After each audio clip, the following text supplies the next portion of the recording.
Dobro večer svima, dobrodošli u Solfeggio u 100 lekcija. Krećemo sa 6. lekcijom. Danas će biti tema pauza ili stanka. A prije svega bih čestitao Dominiku Golubiću, koji je pobjednik rješavanja prvog testa iz Solfeggia. Pa ga ovim putem lijepo pozdravljam i njegove roditelje. Uskoro ću jednu lekciju snimiti samo za njega, znači za drugi razred, nešto što je malo teže, da mu bude, zanimljivo. Dominik, pozdrav. Evo ga, idemo dalje. Znači sad krećemo sa 6. lekcijom i nakon 5 lekcija u ovom setu će biti opet jedan test. Ja vjerujem da jedva čekate, ja isto jedva čekam. Baš me zanima, nadam se da ćete se odazvati u još većem broju. I možete slobodno slati rezultate svog testa, pa ćemo vidjeti, pa ćemo opet nekog proglasiti kao koji će biti najbolji i najbrži. Dobro, krećemo sa pauzom. Dakle, sad ako bacite pogled na ovo tablo, vidite tu neke poznate note, cijela nota, polovinka, četvrtinka, osminka, koliko traju doba, to smo već ustanovili. Sada, što je to pauza ili stanka? To je u biti jedan ritmički prekid. To je vrijeme kada se ne svira ili recimo ne pjeva. Dakle, onda je pauza i sada nam je u biti bitno zapamtiti gdje se te pauze pišu i u biti umjesto koje note se one pišu po vrijednosti. I moramo dobro zapamtiti, ovo sve što sad govorimo, to govorimo ako je četvrtinka doba. Odnosno, ako je četvrtinka jedinica mjere, u tom slučaju onda cijela nota traje 4 dobe. I sada, umjesto tih 4 doba, koje traju recimo ili se pjeva ili svira, ako je pauza, ona se piše, vidite, ispod četvrte crte. Prva, druga, treća, četvrta crta i sad ispod četvrte crte se ovako malo oboja. To dobro zapamtite, jer moguće da će to biti uskoro u testu. Zatim, imamo polovinsku pauzu koja mijenja 2 dobe i ona se piše na trećoj crti. Prva, druga, treća, vidite, ovo se piše ispod četvrte, a ovo na trećoj crti. To si zapamtite. Ova koja je više, ona više traje. Ova koja je niže, ona manje traje. Duplo manje. Po tome si možete zapamtiti, jer znam da često se to brka. Može se zamijeniti polovinska sa pauzom od cijele note i onda to može biti problem. Čak i neki stariji možda se isto nekad malo izgube, tako da po tome si zapamtiti. Ova koja je viša pauza, ona više traje. Ja bi si to možda tako zapamtio. Zatim imamo četvrtinsku pauzu. Jedna doba, pazite kako se ona piše. Između druge i četvrte crte, kao obrnuto recimo slovo Z. To je četvrtinska pauza i na kraju imamo osminsku pauzu. Vidite kako se ona piše isto između druge i četvrte crte. Ona je kao, ajmo reći, obrnuto. Vidite? To je ko neka sedmica koja je smještena između druge i četvrte crte. Evo ga, ja sam danas jedan mali ritmički primjer osmislio, ali neće biti pauza za sad, nego bolje da malo vježbamo ovako sa običnim notama, a onda u sljedećim lekcijama će biti pauze. Vidjet ćete koliko mi možemo sad kombinirati tu, koliko imamo pauze i nota. To mogu biti strašne varijante, jako puno varijanta možemo izmisliti sa ritmom. Ovdje imamo recimo 2 četvrtinke, polovinka, možemo to zamijeniti. Možemo samo osminke, samo četvrtinke, možemo samo cijele note u svakom taktu. I tako dalje. I onda još uz to sve pauze iskombinirati. Bitno je da, sad imamo četvrtinsku mjeru, da malo ponovimo. Četvrtinska mjera govori koliko čega. Koliko 4 čega četvrtinka. 4 četvrtinke imamo u taktu. U svakom taktu imamo 4 četvrtinke. Između 2 crte se nalazi takt. To sam objašnjavao malo u onoj lekciji koja nije u 100 lekcija, ona je izvan. Uglavnom, ona gdje sam objašnjavao trojčetvrtinska mjera, četverečetvrtinska i tako dalje.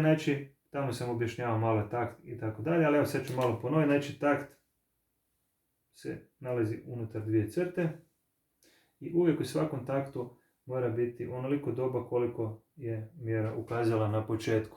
Ako se promijeni mjera, onda je stvar drugačija. Znači imamo po 4 dobe, 4 takta. E sad, imao sam isto malo upit GTA Srbija, lijep pozdrav. Odlična pitanja, znači kada se svira, isto kada se ritmičkim slovovima, znači izgovara, znači kako se u biti točno mora držati ruka, kako se to sve izgovara, pa bi to sad malo objasnio možda u ovom primjeru. Znači, evo ovako sad. Znači, mi bi sad ovaj primjer mogli izvesti na jedan dah. To bi bilo vjerojatno i možda najpravilnije. Iako sad tu nigdje ne piše neki legat, vidjet ćete poslije. Što više budete imali informacije, to će vam biti lakše ovo sve shvatiti. Znači, ko neki mozaik, ima puno tih malih sličica i onda kad se to sve spoji ili kad slažete puzzle, recimo 1000 komada ili 100 ili sad nije bitno, ali ima puno, znači puzla, onda se na kraju tek u biti vidi jedna cjelovita slika. Znači, dok god sad malo tu slagalicu rješavamo, znači malo po malo učimo i slažemo, gradimo u biti kuću, zgradu, tako dalje. Znači, svaka ova informacija će vam pomoći da gledate šire, znači, solfeđo i općenito glazbu i sviranje klavira. Evo ga, znači ovako. Ja ću sad pokušati cijeli primjer na jedan dah ritmičkim slovovima izvesti. Otkucat ću se treća četa i onda krećem. Znači, ta, ta, ta, ta, te, ta, te, ta, ta, ta, ta, te, ta, ta. Evo ga, moram priznat, nije lagano. Nije lagano, recimo, ali to je sad kao pravilo. Znači, ja sam sad izdržao svaku notu točno, znači nema nigdje pauze. I sad sam točno izveo, napisat ću si 1%. Probajte doma možda u ovom tempu ili sporije, znači ritmičkim slogovima. Cijeli primjer, znači evo sad sam to htio biti pokazati, to je jako teško. Ali sad, znači, sad ću probati drugi put, znači iza svakog takta ću, između dva takta ću uzeti mali zrak. Što ne znači da je to krivo ako malo skratim recimo ovaj ton.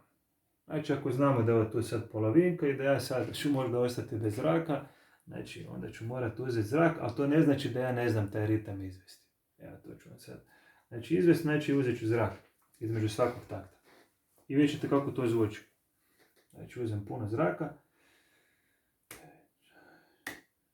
Ta, ta, ta, ta, te, ta, te, ta, ta, ta, ta, te, ta, ta. Evo ga. Znači ja sam sad isto dobro izveo primjer, samo što sam više uzimao zraka. Vidjet ćete, ima sad tu jako puno pjevača koji prate. Pozdrav svim pjevačima i pjevačicama posebno. Evo ga, znači, sami znate koliko je to recimo nekad problem kada pjevate pa morate neku frazu, znači na jedan dah, znači bez da uzmete zrak, koliko je to teško u biti izvesti. Znači morate pluća dobro izvježbati, morate biti kondicijski u dobroj formi, baviti se nekim sportom možda i tako dalje, znači da bi se moglo dobro sve izvesti. Ja se sjećam kad sam bio na akademiji na 2. godini sam išao i na plivanje i u teretanu. I onda smo još imali zbor i pjevali smo Odu radosti na njemačkom. Znači svirali smo i sa orkestrom i sa zborom, znači svi zajedno smo to izvodili u Vatroslavu Lisinskom, znači u dvorani Lisinski. Poslije smo išli u Osijek, kako se sjećam i tako dalje. U biti izvodili smo onda i Rekvijem od Verdija. Znači imali smo duge probe i sjećam se da sam u biti najviše i najbolje sam pjevao nekako na akademiji kad sam išao i na plivanje i u teretanu. Nekako su mi pluća bolje radila i mogu sam više zraka uzimati. Tako da to možda je čisto jedan primjer. A sada ću još jednom izvesti ovaj primjer tako da ću na polovici uzeti zrak. Znači možda je to sad neki kompromis. Znači ne moram ni puno držati zraka, opet ni previše prekidati, nego recimo na pola. ta, ta, ta, ta, te, ta, te, ta, ta, ta, ta, te, ta, ta. Evo ga. Znači i ovo je pravilno. Znači bitno je da znate kako se koja figura izgovara. Znači ovo je tate, ta, ta, ta, znači 4 dobe. I sad još je bitno, znači, ako samostalno recimo ovu cijelu notu ritmičkim slobovima izgovaramo, znači ovako. Ta,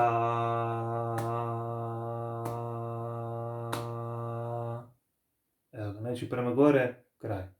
Recimo tate, tate, tate, četvrtinka, ta, znači dolje, gore, to je jedna doba. 2 puta dolje, gore, znači 2 dobe. Ta, i malo onako pričekamo kao, znači da izdržimo točno. Kod sviranja klavira isto ćete vidjeti kako je. Dakle, sada tu u biti ovisi, da li je tu sad recimo legato. Tamo je bio super, znači pitanje to, znači koliko se točno izdržava i kako se točno broji, kako treba dlan biti, to će sve s vremenom doći, znači i uglavnom, kažem, bilo bi najpravilnije sve na jedan zrak i sve, znači, točno izdržati, ali, kažem, nije krivo ako se sad uzme zrak, jer to je u biti jako teško, to smo, znači, sad ustanovili. Znači, vidjet ćete u konkretnim skladbama kako se, recimo, svira. Lakše onda svirati, nama je super na klaviru svirati, jer ne moramo sad, mislim, možemo disati uz sviranje, ali ne moramo, znači, mi možemo svirati s prstima, možemo 5 puta udahnuti, recimo, za vrijeme jedne fraze. Tako da, uglavnom, nama je to lagano što možemo svirati stvarno legato. Recimo dok puhači imaju to, znači, isto probleme kao pjevači, u biti probleme, mislim, te neke situacije gdje moraju stvarno puno zraka uzeti. I onda tehnički moraju biti jaki i kondicijski. Evo, to ćete vidjeti u sljedećim primjerima. Dakle, što će se događati kad je legato, kada je staccato, koliko traje, znači, nota. I onda recimo kad je pauza, to će se isto, znači, promijeniti. Puno toga, znači, morat ćemo poštivati pauze. Za sada smo ih samo naučili. Evo kratko, znači, zapamtite si ove pauze i onda u sljedećim lekcijama ćemo probati malo to provježbati. Znači, razne kombinacije ćemo slagati. Četvrtinke, četvrtinske pauze, polovinke, polovinske pauze, osminske pauze i tako dalje. Probat ćemo unutar 4 taktova to raditi, pa ćemo možda malo proširiti, pa malo ključ, malo melodija i tako dalje. Evo, nadam se da ste danas nešto novo naučili ili utvrdili nešto što ste već znali. I evo ga, vidimo se uskoro, lijep pozdrav.